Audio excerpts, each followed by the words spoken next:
আর্জেন্টিনার জন্য যেন জীবন দিতেও রাজি এমি মার্টিনেজ। দর্শক, এমি মার্টিনেজকে জাস্ট একবার লক্ষ্য করুন, কোনোভাবে দমে যাবার পাত্র নন তিনি।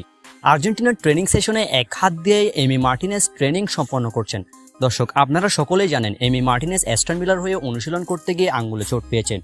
এরপর থেকে এখনো পর্যন্ত সম্পূর্ণভাবে ফিট হননি আর্জেন্টিনার বিশ্বসেরা এই গোলরক্ষক।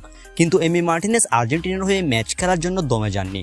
দর্শক, এমিলিয়ানো মার্টিনেজের এক হাতের আঙ্গুলের সমস্যা হলেও অন্য হাত দিয়ে কাজ চালাচ্ছেন এমি। ট্রেনিং সেশনে দেখা গিয়েছে এমিলিয়ানো মার্টিনেজ এক হাত দিয়ে ট্রেনিং করছেন। এমি মার্টিনেজকে বল ছুটছে তার সতীর্থরা, কিন্তু এমি মার্টিনেজের যে হাতের সমস্যা সেই হাতে তিনি বল ধরছেন না, বরং অন্য হাত দিয়ে বল সবগুলো ক্যাচ করছেন এবং পা দিয়ে ট্রেনিং চালাচ্ছেন এমি মার্টিনেজ। এমিলিয়ানো মার্টিনেজের ডেডিকেশন আর্জেন্টিনার হয়ে অন্য লেভেলের। দর্শক, 2022 বিশ্বকাপের আগে লিওনেল মেসির জন্মদিন ছিল।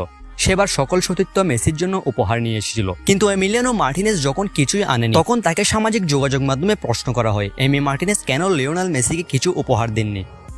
সেই প্রশ্নের উত্তরে এমি মার্টিনেজ বলেছিলেন, আমি মেসিকে জন্মদিনের উপহার হিসেবে বিশ্বকাপ দিতে চাই। তখন থেকেই বোঝা গিয়েছিল আর্জেন্টিনার হয়ে এমি মার্টিনেজের ডেডিকেশন কোন লেভেলের। দর্শক, এমিলিয়ানো মার্টিনেজ হলো একজন সত্যিকারের যোদ্ধা যারা কখনো দমে যান না।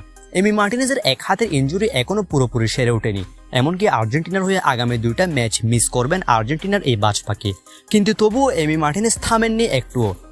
দর্শক, এমিলিয়ানো মার্টিনেজের এই ছবিটা দেখলেই আমরা বুঝতে পারবো এমি মার্টিনেজের ডেডিকেশন কতটুকু। এমি মার্টিনেজ এক হাতেই লড়ে যাচ্ছেন আর্জেন্টিনার হয়ে ম্যাচ খেলতে ফেরার জন্য সর্বোচ্চটুকু চেষ্টা চালাচ্ছেন আর্জেন্টিনার বিশ্বকাপ জয়ী এই গোলরক্ষক।